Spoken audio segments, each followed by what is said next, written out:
네, 여러분 반갑습니다. 기업가 사회의 5주차 강의를 이어가도록 하겠습니다. 네, 코로나가 진정을 좀 보이고 있는지 모르겠네요. 하지만 많은 학생들이 대면 수업 때 코로나 증상을 보여서 못 나오는 학생이 참 많은 것 같습니다. 아무튼 여러분 이럴수록 건강관리 잘하고요. 코로나가 걸리는 한이 있더라도 잘 이겨내면 됩니다. 네. 아무튼 환절기 감기도 조심하시고요. 네. 강의 이어가 보도록 하겠습니다. 자, 지난 시간에 강의를 이어서 가도록 하겠습니다. 앞서 공기업이 했었고요. 경영에 대해서 나오게 되는데요. 자, 경영의 정의, 경영의 기능 이렇게 나오는데요. 자, 경영은 경영학과 과목이라 해서 경영학 학생들이 배우는 게 아니라 경영은 정말 필요한 거고 어디에든 경영이 필요하지 않은 곳이 없습니다. 그 이유가 뭐냐면 자원이 풍부하게 있는 것이 아니라 제한된 시간, 제한된 자원, 제한된 인력을 갖고 운영을 해야 되기 때문에 투자 대비 인풋 대비 아웃풋이 좋으려면 결국은 경영이라는 것 자체가 우리 머릿속에 콕 박혀 있어야 됩니다. 그러면 그 경영에 대해서 우리가 좀 더 효율화를 잘 할 수가 있겠죠. 효과성과 효율화가 가장 관건 아닙니까?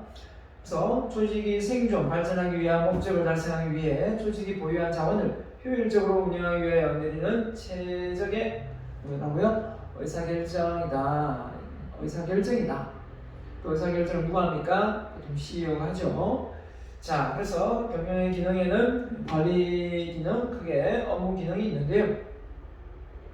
업무 기능은 이제 기본으로 인사, 재무, 생산, 마케팅, 회계, 정보 있지만 더더욱 이렇게 많이 이제 파트가 이제 늘어나는 이제 추세고요.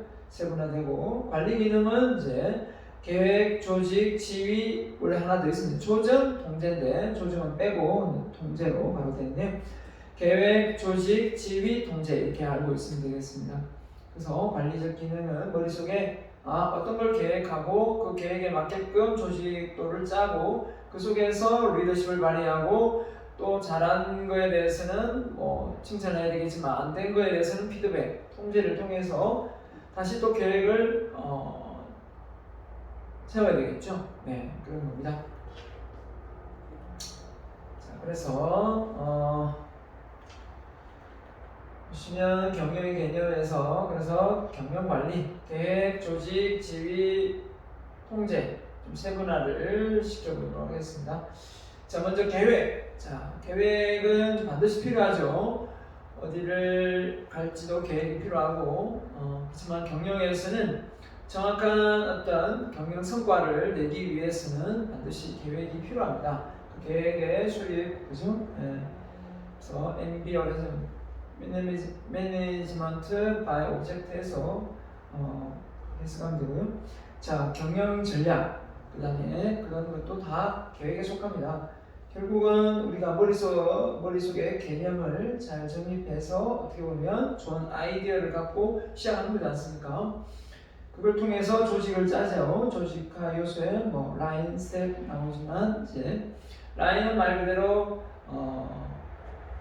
위에서 아래로 하이라키 조직을 이야기하겠죠. CEO가 있고 밑에 스텝들이 있는 건 또 스텝 조직이 되겠고요. 자, 우리가 보통 알고 있는 게 조직으로 치면 CEO가 있고 위에 있으면 밑에 부장, 과장 이렇게 쭉 내려올 수도 있겠고요. 네. 전통적 조직은 어떻습니까?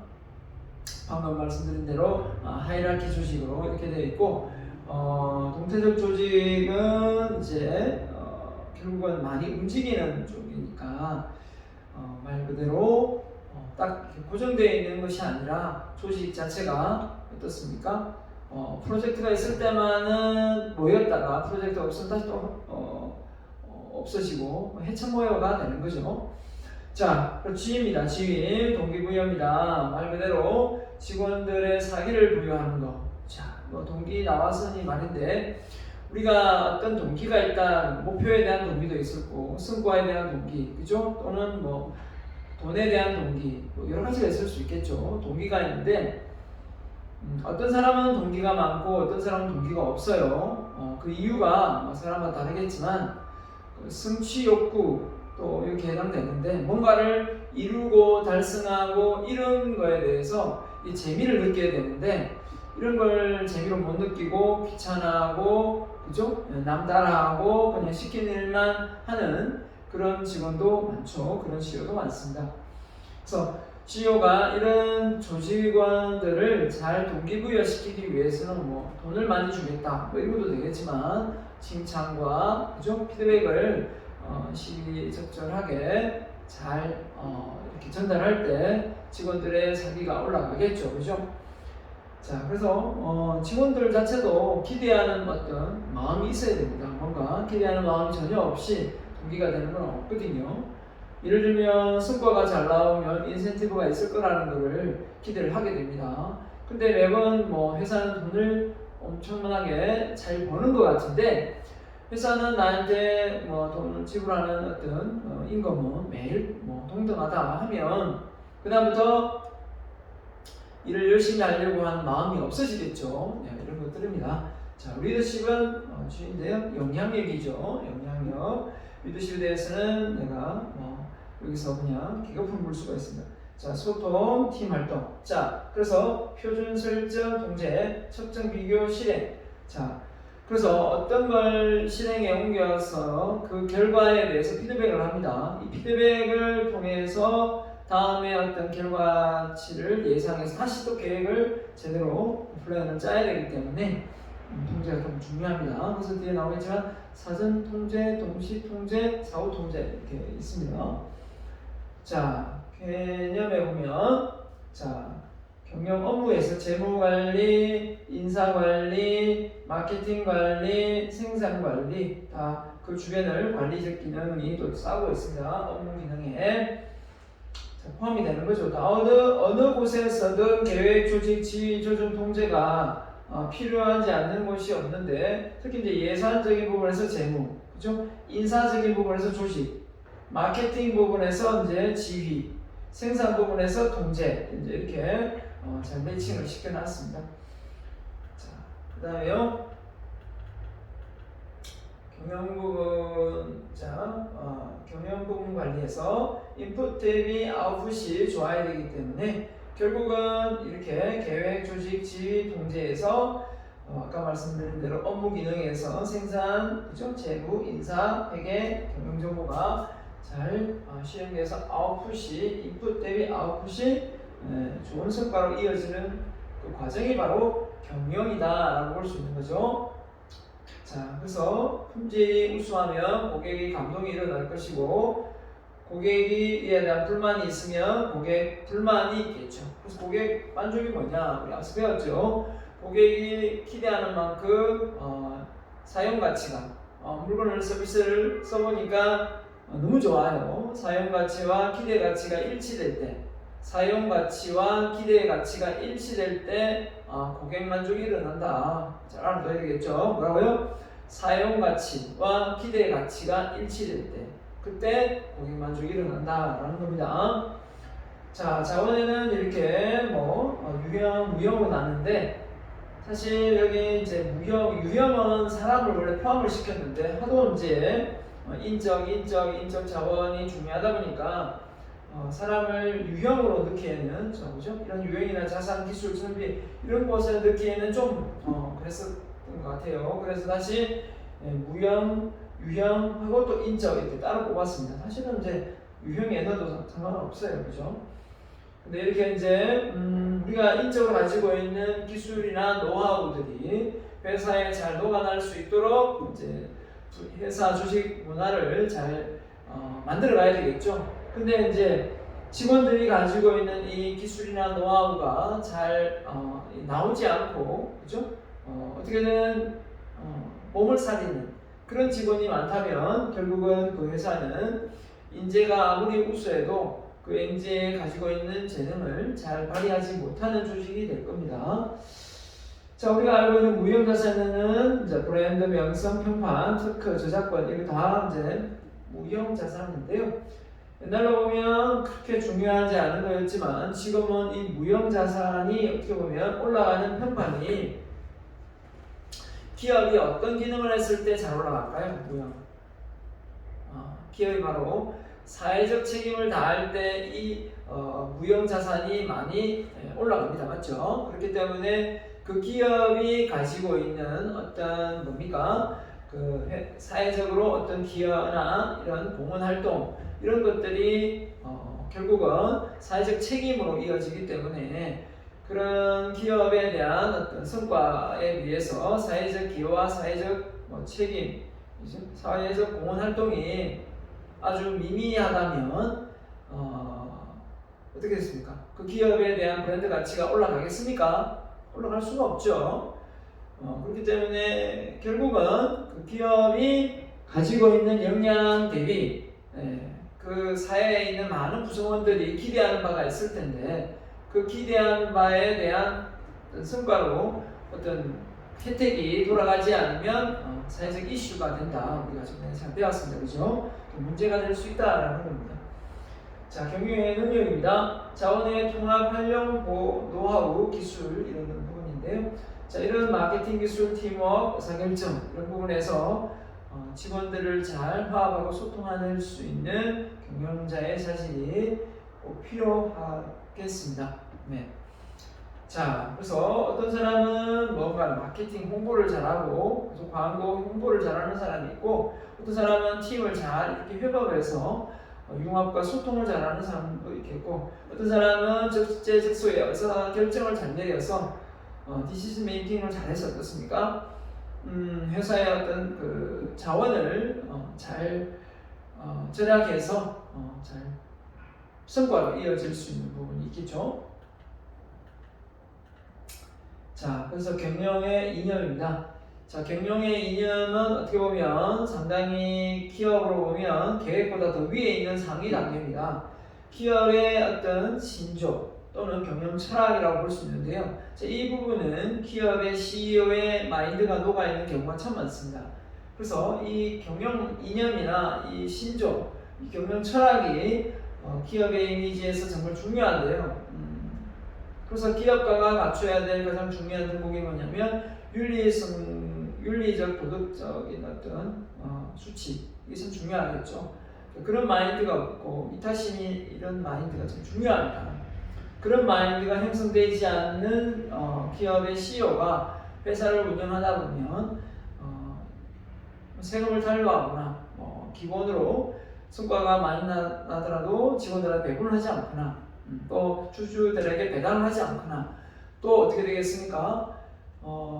개인적인 어떤 그 로비 활동 아무튼 여러 가지 비자금으로 이렇게 돈이 모아질 수도 있겠죠. 자, 이런 부분이 경영 철학에서 잘 확고하게 잘 뿌리를 내리고 있어야 되는데 근데 많은 기업들이 경영 신조나 이념은 엄청나게 멋지게 이렇게 만들어 놓고 그걸 또 실행에 옮기지 않아요. 인류 사회에 공헌한다, 국가 발전에 기여한다, 이렇게 했는데 그걸 잘 실행에 옮긴 사람이 유한 킴블리의 유일한 박사님, 그죠? 이런 CEO가 정말 대단한 분이죠. 기업을 가장 우선시했던 것보다는 국가를 우선시했습니다. 국가 다음에 기업 다음에 가정이 있었기 때문에 가정보다는 또 교육을 더 먼저 소중히 여겼네요. 하여튼 대단한 분입니다. 자, 그래서 경영의 이념한 시간 신조는 기업을 영위하는 데 있어서 어떠한 목적 방식으로 경영해 나갈 것인가 대한 지침이 되는 기본적인 의식이다. 그렇죠? 가장 기본의 베이스로 걸리는 부분이다. 자, 그래서 경영의 목표 일단 여기가 이제 미션이 경영 이념이 되겠죠. 그 이념을대로 비전 조직이 추구하는 바람직한 미래상이 결정되고 핵심 가치, core value네요. 자, 조직 내에서 어떠한 방식으로 업무를 진행할지 사고와 행동의 기준이 제공된다. 가장 큰 핵심이 뭔가라는 거죠. 밸류니까 말 그대로 이제 핵심 가치인데, 어떻게 소비자한테 어떤 가치를 제안했을 때 소비자가 제품과 서비스를 공급받고 돈을 지불하는 거 아닙니까? 그렇기 때문에 기업의 핵심 가치는 가장 중요한 덕목이 되겠습니다. 그걸 통해서 이제 목표를 삼는 거죠. 비전을 구체화한 것으로 조직이 바라는 미래상의 주요 기준이 된다. 자, 그래서 모든 기업들은 이 미션, 비전, 핵심 가치, 목표를 토대로 해서 어떻게 보면 전체적인 경영 목표를 잘 세워 나간다고 볼 수 있겠습니다.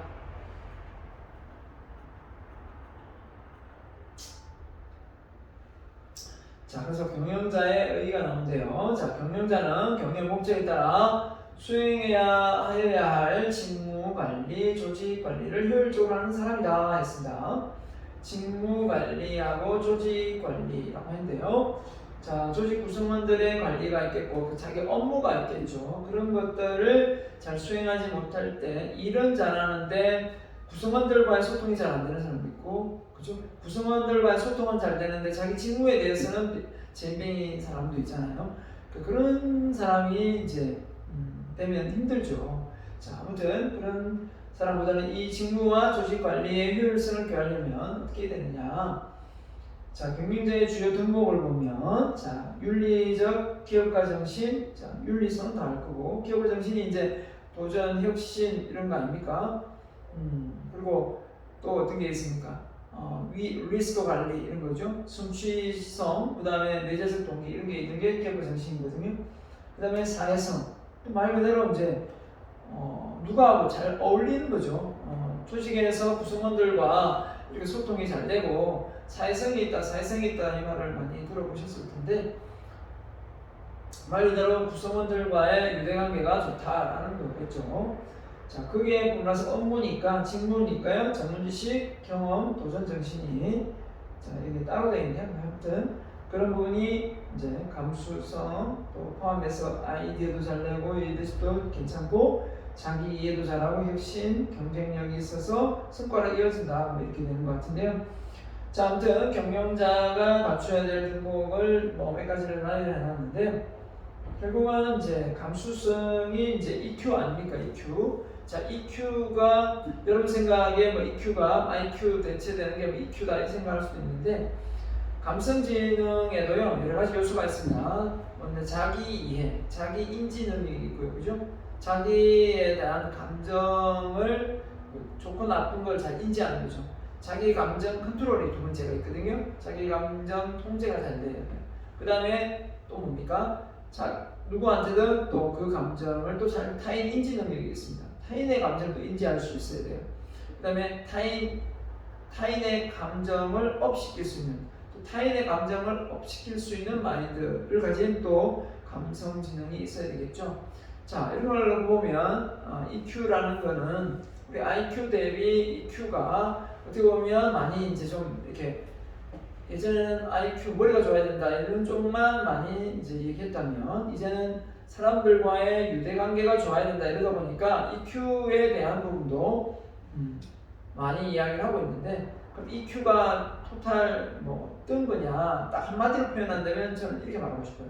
EQ 지수가 높은 사람은 눈치가 빠른 사람이다. 그렇죠? 눈치가 빠르다는 주변의 상황을 잘 파악하고 타인의 감정을 잘 읽어내어서 어떻게 합니까? 잘 대처하는 사람이다 라고 볼 수 있겠죠. 네. 자, 경영자의 의의와 유형입니다. 경영자는 조직에 뭘 제시해요? 비전을 제시하고 지휘와 통솔, 리더십이죠. 활동의 최종 의사결정자로서 모든 책임을 져야 하며, 자, 불확실한 사회적 환경 속에서 경영의 목적을 달성하기 위하여 경쟁력 있는 제품 서비스를 창출함으로써 무엇을? 사회적 기대 가치를 충족시키는 능력도 요구된다. 자, 경영자가 기준도 세우고 리더십도 발휘하고 의사결정하고 또 뭡니까? 기업의 어떤 목적, 경영 목적도 잘 달성하는 것도 중요한데 그래서 좋은 제품을 만드는 건 좋은데 사회적 기대의 가치까지 충족시킨다 이 말이 무슨 말이냐면 제품과 서비스를 생산했는데 사회적으로 기대하는 바가 아니다 이렇게 하면 피해를 주거나 제품이 그죠? 반품이 생기거나 아니 불량이 많거나 이러면 소비자가 엄청나게 힘들 거 아니에요, 그죠? 그래서 사회적 고객 만족이 뭐라고요? 고객의 기대와 가치와 사용 가치가 일치되는 거다라고 말했죠. 고객의 기대 가치와 사용 가치가 일치하는 거다. 그러니까 결국 고객 만족이죠. 자, 그래서 경영자의 의와 유형입니다. 경영자의 유형은 기업의 지배구조와 기업 내의 계층구조에 따라 구분되는데요. 지배구조가 보통 우리나라는 그 문호발식 지배구조가 되어 있어가지고 상당히 이제 이 부분에 대해서 너무 많이 대기업이 뭡니까? 그 모기업으로 통해서 자회사를 많이 두다 보니까 완전히 문어발식으로 다 관리되어지고 있다 보니까 결국은 그 경쟁에서 동등하게 경쟁을 해야 되는데 자기 회사의 어떤 그 많은 어떤 물량을 주고 이렇게 대등하게 경쟁할 수 없는 구조가 되어버린 거죠. 이걸 이제 언제 많이 구조 조정이 됐냐면 우리나라가 IMF 때 1997년, 98년에 IMF가 왔을 때 그때 김영삼 대통령 때 IMF가 왔었지 않습니까? 그럴 때 그 IMF에서 돈을 이렇게 달러를 빌려올 때 우리나라에 요구하는 것이 뭐냐면 기업의 지배 구조를 바꿔라. 그러면 돈을 빌려주겠다라고 제안을 했다고 합니다. IMF 측에서. 그렇지 않고서는 기업이 망한다. 그리고 기업이 잘 시장에서 수요와 공급에 의해서 어떻게 보면 경쟁을 해야 되는데 모회사의 어떤 그 지배 구조로 인해서 이득을 보게 된다. 그러면 좀 더 일반적으로 동등한 경쟁이 안 된다라는 거죠. 맞죠? 그 말이. 자, 그래서 소유 경영자, 전문 경영자, 고용 경영자가 있는데, 자, 소유 경영자 말 그대로 기업 설립당, 즉 출자, 돈을 가장 많이 낸 기업의 CEO가 그죠? 직접 기업을 경영하는 경우를 말하고, 전문 경영자는 말 그대로 지식과 경험이 겸비하고 합리적 의사결정을 내릴 만한 그런 경영자를 완전히 뽑아서 그 일을 맡기는 겁니다. 전문 경영자, 이거 이제 잘하는 나라가 이제 미국이나 유럽 쪽이죠. 자, 그럼 고용 경영자는 일단 소유 경영자가 활용한 전문 경영자는 다 위임을 하지만 고용 경영자는 그냥 직접 그 자리에 다른 사람을 앉혀놓고 꼭두각시처럼 이렇게 막 지시를 내려서 전달하는 그런 개념입니다. 그래서 전문적 특성 분야의 경영자를 고용 위임해서 합리적인 경영을 수행한다라고 보고 있습니다. 그래서 뭔가 전체적으로 다 위임이 되는 것이 아니라 이렇게 수직하달식으로 위임되는 것이기 때문에 전문 경영자에 비해서 고용 경영자는 어떻게 보면 좀 더 통제를 많이 받고 있다라고 말할 수 있겠습니다. 자, 그 다음에요. 경영자의 의와 유형인데요. 자, 보시면, 자, 공식적 목표가 있고, 부서관리 목표, 그 다음에 현장 목표 이렇게 되어 있는데요. 자, 위에 미션이 있고요. 임무가 있으면 전략과 전술을 짜고 운영을 잘하기 위해서 계획을 수립하게 되는데, 자, 1년에서 5년을 장기, 1년의 중기, 1년 밑으로 뭡니까? 단기 계획 1월에서 5월까지 했는데, 자, 보세요. 이런 피라미드의 어떤 상황에서 많이 활용되는 게 뭐냐면 제일 위에 부분의 전략을 짜야 되기 때문에 머리를 가장 많이 쓰는 이런 임원들이 부진해 있고요. 중간 관리자에 해당하는 마음이기 때문에 위에 운영을 하고 위에 전략을 짜기 때문에 중간 다리 역할을 하는 역할이 필요해서 융합과 소통을 잘하는, 화합과 소통을 잘하는 마음의 그릇이 넓은 그런 간부가 중간 관리자로 앉아야 되겠죠. 좀 이제 인사부가 이렇게 결정되는데, 자, 말 그대로 현장에서 일을 하고 기술을 바탕으로 뭔가 생산성을 올리는 경우가 신체를 많이 쓴다 해서 모험이 되겠고요. 자, 그래서 경영자의 역할에 보면 린츠버그가 대인관계, 대인적 역할, 정보 역할, 의사결정 역할 이 세 가지를 한다고 누가 얘기했다고요? 린츠버그가 얘기했습니다. 대인적 역할, 정보적 역할, 의사결정 역할. 그래서 대인적 역할은 뭐예요? 대인, 사람들과 관계죠. 그래서 대표자이면서 리더 역할하고 연결연락자 역할을 합니다. 대인 역할이고 대인, 그죠? 사람을 대표하는.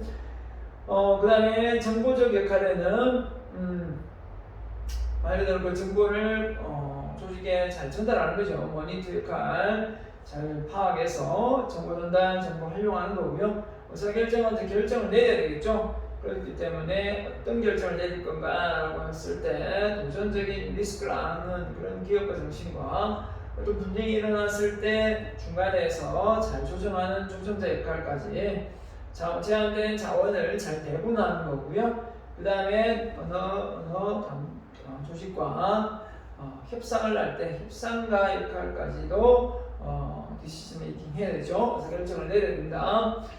자, 그래서 이렇게 린츠버그의 경영자의 역할은 크게 세 가지: 대인적 역할, 정보 전달 역할, 말 그대로 의사결정 역할. 이렇게 자, 세 개를 머릿속에 외워두면 좋겠죠. 대인적 역할, 정보적 역할, 의사결정 역할. 자, 그 다음에요, 경영자질 직무 효율 효과적으로 수행에 요청되는 구체적인 관련 능력이라고 했는데요. 매니지먼트 스킬이라고 했는데 또 다른 학자 크누슨이라고 말하는 사람. 자, 경영자는 일단 관리적 기능보다 인간적인 기술적인 기능을 봤을 때 관리적 기능이 우세하고요. 이 관리적 기능이 어떻게 보면 기술적 기능하고 표현된다면 좀 더 머리를 많이 쓰는, 그죠? 미션에 관련된 전략과 스트레티지에 관련된 거지요. 기술적은 그 업무 관리 쪽이니까. 자, 그 다음에 중간 관리자는 인간적인 자질이 필요하니까 마음이, 그죠? 넓어야 되겠죠. 그래서 밑에 이제 운영자의 입장, 하위 감독자, 경영자의 역할은 기술적인 기능이 훨씬 더 필요하기 때문에 그 영역이 높겠습니다.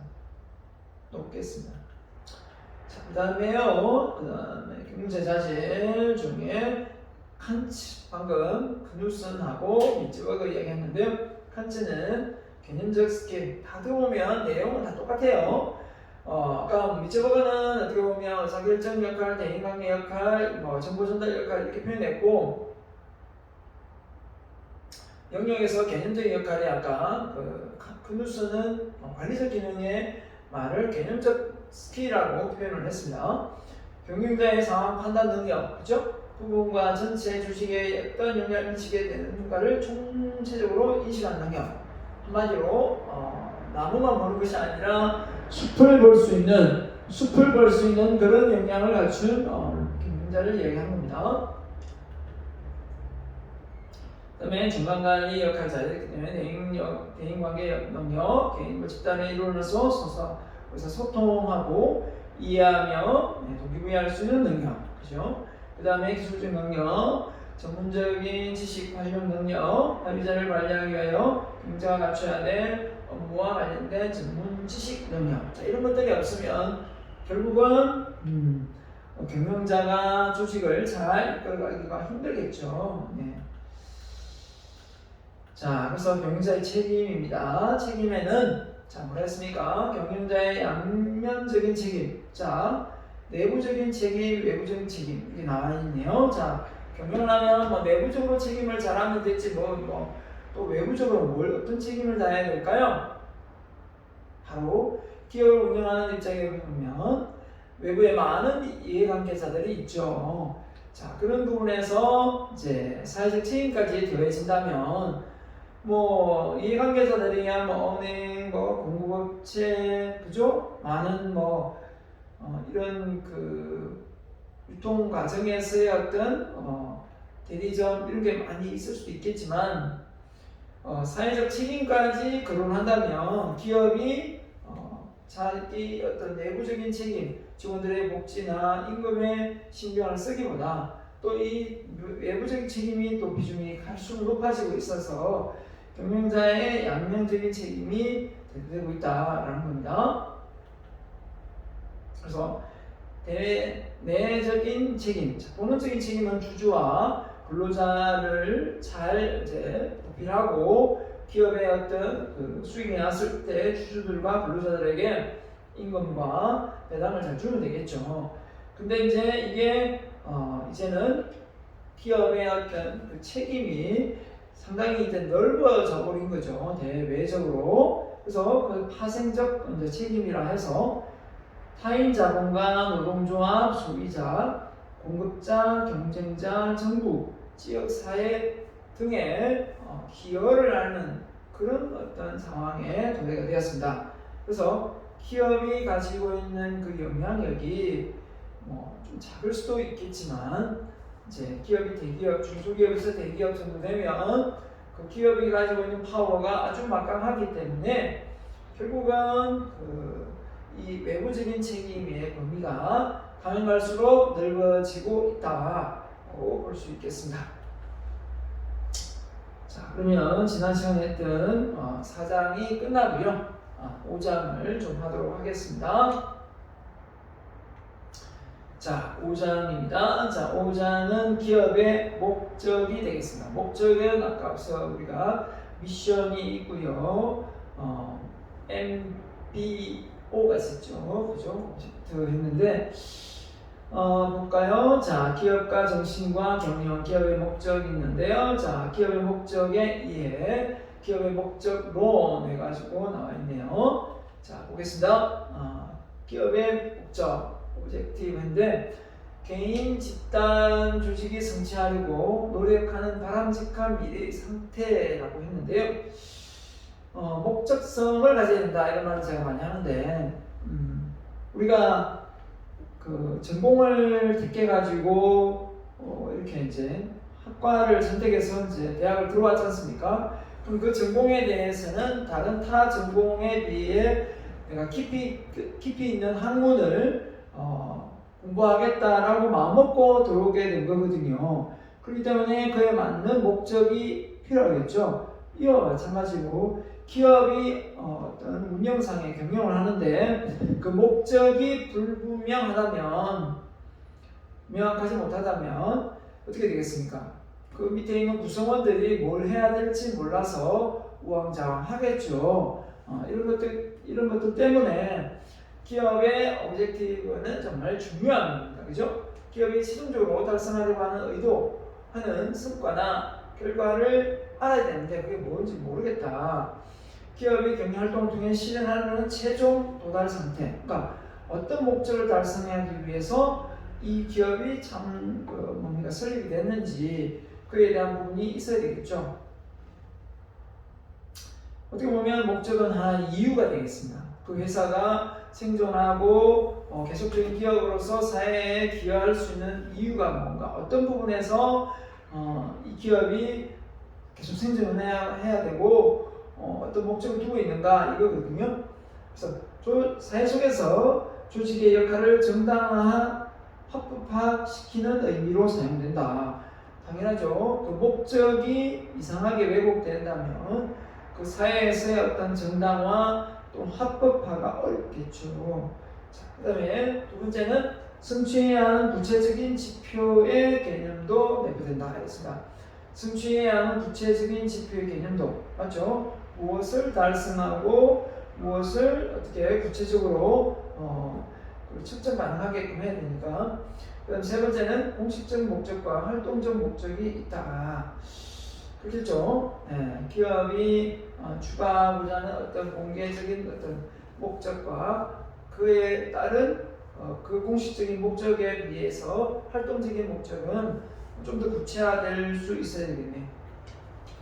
자, 보겠습니다.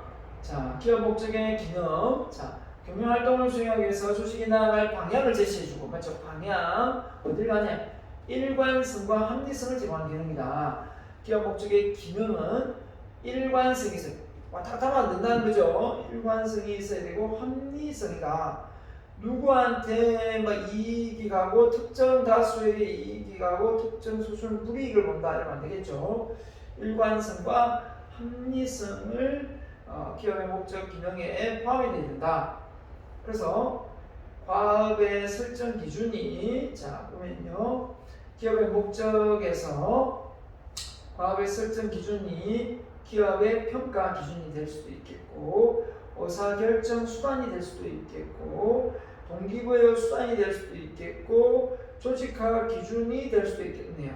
자, 조직화는 기업의 그 조직도를 짜는데 기업의 목적은 바로 가업의 설정 기준하고 가업의 설정 기준에 영향을 줘서 가업의 설정에 영향을 주는 기준은 기업이 어떻게 평가되고 있는가 평가 기준이 될 수도 있고 어떤 의사결정을 내릴 때 그 가업의 설정 기준을 통해서 의사결정을 내릴 수도 있겠고 동기부여 수단이 될 수도 있겠고 조직화 기준이 될 수도 있겠습니다.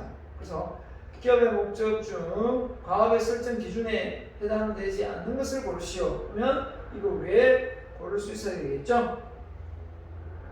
그래서 우리가 이런 말을 하지 않습니까? 여기를 보니 연말에 올 한 해를 잘 보냈는가 못 보냈는가 한번 여러분을 평가해 보세요 라고 했는데 어떤 사람은 그걸 쉽게 자기의 어떤 평가를 하는 사람이 있는 반면에 어떤 사람은 자기를 잘 평가를 못하는 사람이 있습니다. 왜 못하는가 이렇게 놓고 봤을 때는 이유가 있더라고요. 왜냐하면 처음부터 어떤 목표나 목적이 없었던 거죠. 그 처음부터 목표나 목적을 세우지 않았기 때문에 어떻게 보면 피드백, 12월 달에 피드백을 해도 내가 잘 사는 것 같기도 하고 못 사는 것 같기도 하고 어떤 목적성이 없다 보니까 애매모호한 거죠. 그래서 기업의 경우도 마찬가지 않겠습니까? 개인도 그렇게 평가를 하는데 기준이 명확하지 않으니까 잘 살았느냐 못 살았냐 이게 많이 갈등이 오겠지만 기업도 역시 마찬가지일 거라는 거죠. 처음 시작할 때 먼저 과업의 설정 기준에 맞춰서 기업의 평가 기준이 결정되기 때문에 그 성과의 효율성과 효과를 영향을 줘서 뭔가 성과가 이어졌다면 결국은 많은 칭찬을 받을 것이고 그렇지 못하다면 또 다시 조정을 해서 실행을 시킬 수 있도록 해야겠죠. 자, 하나하나 보도록 하겠습니다. 자, 과업의 설정 기준 기업의 목적을 달성하기 위하여 과업의 범위를 어디까지 할 건가 하루에 몇 개를 할 건가 그죠? 기업의 일관성을 유지하고 자원을 효율적으로 활용할 수 있는 범위를 결정할 수 있고 소비자가 기대하는 범위를 설정할 수 있고 그 다음에 조직의 방향을 제시하는 수단이 될 수도 있다. 그만큼 과업의 설정 기준이 중요하구나. 이해되겠습니까? 그 다음에 조직화 기능입니다. 자, 과업을 달성하려면 조직을 효율적이고 합리적인 구성해야 된다. 조직은 주어진 일을 어떻게 수행할 건가? 그 방법은 무엇인가? 자, 업무 특성이나 범위에 따라 조직의 성과 방향은 어떻게 설정할 것인가? 업무의 특성이나 범위에 따라 조직의 성격과 방향은 어떻게 설정되어야 될 것인가? 고민이 되겠죠, 그죠? 자, 이런 것들 조직에 대한 부분인데요. 자, 이렇게 옛날에는 이렇게 하이라키 조직이었다면, 그죠? 이렇게 이제는 좀 이렇게 플랫한 이렇게 단계가 없는 평평한 플랫 조직이 이제 많이 만들어지고 있습니다. 그 팀 안에는 안에 서열이 이렇게 있는 것이 아니라 한 사람은 팀장이 있고 그 사람들은 그냥 같이 어울리는 사원이 된다는 거죠. 또 직급이 이렇게 딱딱 이렇게 정해져 있다 보면 부장은 부장대로, 과장은 과장대로, 밑에 대리는 대리대로 자기의 어떤 그 직책에 대한 어떤 권리나 권한을 자꾸 요구할 거라는 거죠. 그러면서 구성원들하고의 어떤 관계 속에서 조화를 이루고 화합과 소통을 통해서 성과로 이어지기란 시간 힘들지 않겠습니까? 자, 그래서 모래시계 조직.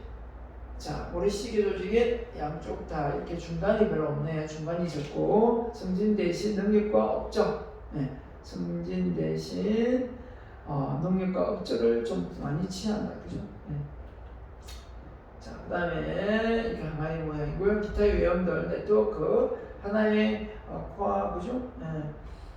핵심을 통해서 이렇게 이제 방금 모래시계형이 있고, 그 다음에 고소행형 또 고소행형도 있습니다. 자, 버추얼 펀드가 아니고 버추얼 조직이네요. 자, 물리적인 공간이나 장벽이 없는 무경계 조직, 그렇죠?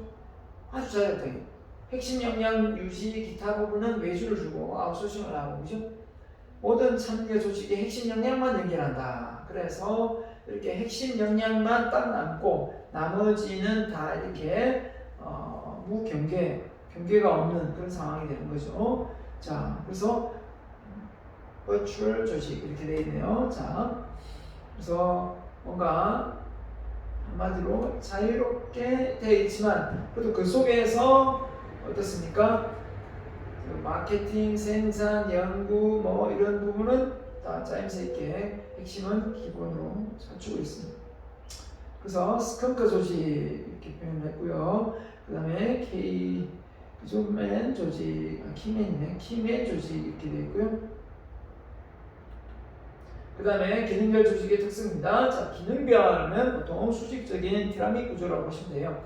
사장 있고 계획 총괄, 생산, 판매, 경리 부서. 그래서 라인 조직이 보통 여기에 해당되는데, 자, 부서와 부서 간의 의존성, 상호작용이 많이 필요하고, 왜냐하면 서로가 부서가 딱 나눠져 있다 보니까 서로 각자의 파트만 하다 보니까 상호가 이렇게 커뮤니케이션이 잘 안 된다 이 말이죠. 상급자의 계획, 감독, 조직이 이제 지시가 내려지면 이제 업무가 하달되면 일을 하는 구조고요. 표준화된 일반 규정이 있고 전문 지원 집단의 조정과 연결성. 전문 지원 집단과의 조정과 연결되어 있어야만 이런 조직의 특성상 잘 유지가 되는 것 같습니다.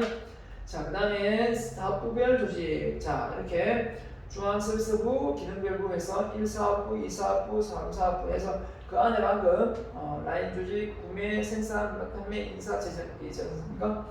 그게 그대로 들어가는 겁니다. 자, 이렇게 사업부별로 이제 현대중공업 사업부별로 이렇게 되어 있는 것도 많고요. 자, 매트릭스입니다. 매트릭스는 A, B, C, D가 있으면 제품별로 딱 나누고 결국은 A 제품도 제조가 필요하고 판매가 필요하고 연구개발 필요하고 회계 필요하니까 각각의 제품별로 해체 모여 해가지고 담당하게 됩니다. 그 단점이 있다면 어떻게 되겠습니까? 사장이 관리하는 데 가서 이런 업무적인 기능에서, 그죠? 업무적인 기능에서의 담당자가 있을 수 있고 또 제품별로 또 담당하는 사람이 있기 때문에 누구 말을 들어야 되나라는 어떤 의문이 생길 수도 있습니다. 그 다음에 동기부여 수단으로 목적 달성을 위하여 행동을 유발한다. 동기부여죠. 목적을 효율적으로 실행하기 위해 동기부여한다. 노동과 삶의 질을 향상시키는 의지를 심어준다. 자, 이런 부분에서 기업의 목적은 동기부여의 좋은 수단이 될 수 있겠습니다. 맞죠? 자, 그래서 매슬로우의 욕구 단계를 보면 여러분이 이해가 쉬울 텐데요. 제가 첫 시간에 이 얘기 한번 한 적 있을 겁니다. 여러분에게 어떻게 보면 이 생리적 욕구, 안전의 욕구, 소속의 욕구, 존경의 욕구, 자아실현 욕구인데요. 자, 어떻게 보면 우리가 무슨 동기를 가지고 있는가? 기업이라는 것이 그냥 이유만 창출하고 끝나면 되는 것인가? 그게 아니라 어떻게 보면 자기 초월 욕구. 이게 뭐라고 했습니까? 자기 초월 욕구는 프랜스 샌더스인데 뭡니까? 자기를 초월한다. 말 그대로 주변의 상황, 이타심을 발휘한다는 거거든요. 그렇기 때문에 기업이 사회적 책임까지도 다해야 되는 양면적인 책임을 가지고 있다고 했잖아요. 그래서 기업으로 치면 이런 부분이 되겠습니다. 자, 이렇게 워렌 버핏이 이렇게 몇 조의 자산을 가지고 있는 소유자이지만 그렇게 맥도날드 햄버거를 되게 좋아한다는 거예요.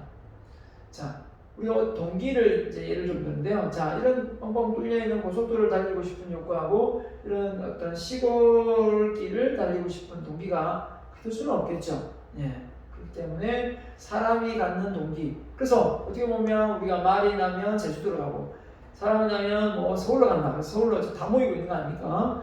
그런 곳에 가서 그 동기가 더 생긴다는 거죠. 돈을 물론 먼저 동기가 없는 사람은 치일 수도 있겠지만, 자, 우리의 어떤 동기부여 이론인데 우리 책에는 없으니까 부여좀 할게요. 자, 우리의 X 이론과 Y 이론이 있는데, 자, X 이론은 반대가 Y 이론인데요. 사람은 본디 원래 게으르고 주어진 일만 하고 피동적이고 수동적이지 않은 거예요. 수동적이고 능동적이지 못하다는 거예요. 책임을 회피하고 싶고 야망이 없다 이거죠. 그래서 사람을 관리할 때는 통제하고 지시하고 감독을 철저하고 물질적 보상만 주면 일 잘하고 조직은 수직적이어야만 된다라는 게 X 이론이에요. 근데 사실 그렇지 않죠. Y 이론이 반대죠. 사람은 원래 부지런하고 주어지만 하는 것이 아니라 스스로 할 수도 있고 능동적이고 책임을 지고 꿈과 목표가 있습니다. 라는 이론이 Y 이론이에요. 그렇기 때문에 통제 지시보다는 자율성을 주고 감독 철저히 하기보다는 스스로 하게끔 하고 물질적 보상뿐만 아니라 정신적 보상도 줘야 되고 조직은 수직이보다는 이 플랫 조직 소통이 잘 되는 그런 조직을 원한다. 이게 Y 이론이에요.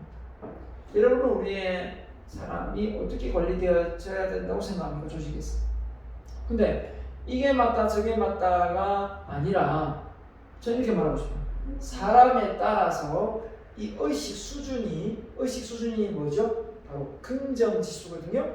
긍정지수가 높은 사람한테는 Y형 이론이 맞는 거고 긍정지수가 낮은 사람은 X 이론이 맞는 것 같아요. 제가 생각에는. 그러니까 X 이론이 맞다, Y 이론이 맞다가 문제가 아니라 그 사람이 가지고 있는 의식 수준이 어디에 해당되느냐라는 거죠. 예, 그래서 우리가 이제 이 로젠탈 제이콥스 실험해 보면 아이들에게 어떻습니까? 똑같은 아이들의 수준 아이들인데 그 선생님만 모르게 해서 아이들에게 이 아이들은 이 지역에서 아주 똑똑한 아이들입니다 했더니 아이들을 엄청나게 선생님이 어떻습니까? 잘 지도를 해서 성적이 올라가더라고요. 근데 그 보통 아이들이었는데 이 아이들은 좀 지능적으로 떨어집니다. 선생님 좀 특별히 알려주세요 했더니 가르쳤는데 역시 성적이 떨어지더라는 거예요. 그러니까 처음부터 뭔가 이런 동기가 없다 보니까 결국은 이 아이들은 수준이 높은 아이들이고 머리가 좋은 애들이다라는 말을 들은 선생님은 자기가 가르치다가 아이들이 이해를 못하면 이 아이들은 원래 머리가 좋은데 내가 설명을 똑바로 잘 못하고 있구나 라고 생각하고 얼마 재차 반복해서 또 설명을 했을까요? 근데 이와 반대로 이 아이들은 머리가 별로입니다 라고 했기 때문에 뭔가 모르는 것이 있으면 물어보면 귀찮았겠죠. 역시 머리 나쁜 애들은 이해를 못한다니까 하면서 뭔가 어떤 기대도 없고 동기도 낮았을 거라는 거죠. 그러니까 그에 맞춰서 관리를 하더라는 거예요. 맞죠? 그래서 제가 이런 말씀을 드리고 싶어요. 여러분, 돈을 벌기가 쉽나요? 어렵나요? 돈을 벌기가 쉽다 생각하면 되는데 대부분 돈 벌기 어렵다. 공부가 어렵다. 이렇게 생각하기 때문에 우리 틀은 공부가 어렵고 돈 벌기가 어려우니까 나는 할 수가 없구나 라는 생각을 많이 갖는다는 거예요. 그런데 생각을 좀 바꿔봐야 되겠죠. 공부가 쉽다, 돈 벌기가 쉽다 개념으로 들을 접근하면 핑계를 대기보다는 방법을 찾게 되어 있다는 거죠. 어떻게 하면 그걸 해낼 수 있을까라는 거죠. 자, 그래서 우리 책에도 나와 있지는 않지만 어떤 기대를 하느냐, 욕구가 있고 욕구는 이렇게 갑을이 있으면 갑이 훨씬 욕구는 큰데 동기적인 요소에서 보시면은 이렇게 기대 이렇게 되면 기대치가 어떻게 됩니까? 이렇게 기대치가 올라간다는, 다르게 기대가 높을수록 훨씬 더 많이 동기가 생긴다. 그러니까 그 기대치가 있는 거하고 없는 거하고 상당히 다르다라는 겁니다. 그렇죠? 네, 다르다는 거예요. 그래서 우리가 어떤 걸 기대하고, 저 역시도 마찬가지예요. 여러분이 좋은 성적을 내고 여러분이 나는 지방대학이다 생각해서 지방대학 학생들은 이렇게 생각을 많이들 가지고 강의를 하지 않습니다. 얼마든지 여러분이 훌륭하게 성장해서 자기의 역량을 잘 발휘해서 각자 맡은 분야의 전문가를 활동할 수 있기 때문에 그런 생각을 하지 않죠. 네. 그런 것도 다 저는 마찬가지라고 생각합니다.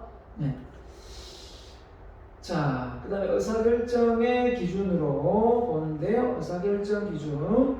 자, 그래서 기업 목적에서 기업 목적의 의사결정을 의사결정해야 오류를 막아준다. 합리적인 의사결정을 해야 기업의 어떤 겁니까? 자원을 아낄 수가 있겠죠. 그래서 최근에는 IT 이런 기능을 통해서 빅데이터를 활용해가지고 다양한 정보를 통해서 올바른 의사결정을 내리는 경우가 많죠.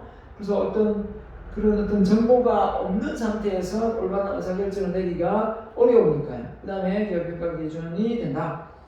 기업이 잘 활동했는지 못했는지 성과에 대해서 판단을 내릴 수가 있다는 거죠. 결과에 대해 점검하고 문제점을 개선하고 수행된 결과 계획된 목표치를 비교하여 평가할 수도 있다.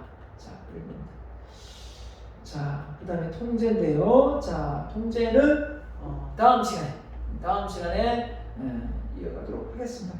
진도 많이 나간다고 여러분이 많이 들을 것 같지는 않고, 통제는 다음 시간에 하도록 하겠습니다.